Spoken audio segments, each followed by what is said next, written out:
It's Menopause Monday. Here's Thea O'Connor.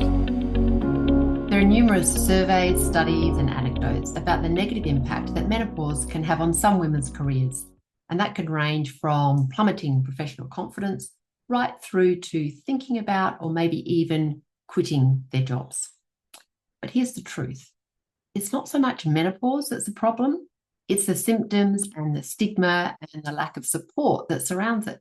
I mean, who wouldn't struggle if no one ever gave you the talk about what you could expect from one of the biggest physiological changes your body will ever go through? Who wouldn't struggle if you had no capacity to talk about this at work and perhaps ask for a few supports, and instead you felt you had to hide what was happening in your body? And who wouldn't struggle if you couldn't find a doctor who would take you seriously and offer you the latest, most effective treatments?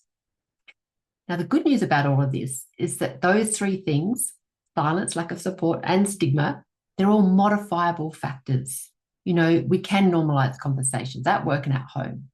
Workplaces can offer simple and often low-cost supports, and we can all help dismantle the stigma by recognizing menopause as a powerful new life stage where women can often be more in their authority than ever before, which is great for their leadership potential. And when we do those things, we can absolutely expect to see quite a drop in those stats reporting negative impact of menopause. There was a MetLife survey involving 1,100 women, and they found that in that sample, a third said menopause negatively impacted their careers.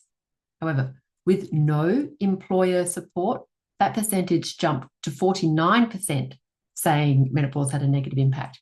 So I'd say the biggest workplace risk isn't menopause, it's pretending that it doesn't exist.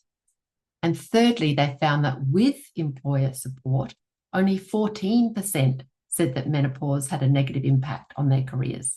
So we went from a third to 14%. In other words, employer support can halve the negative impact. That's a massive opportunity for workplaces. So what are you doing to break the silence, offer a bit of support, and help reframe menopause?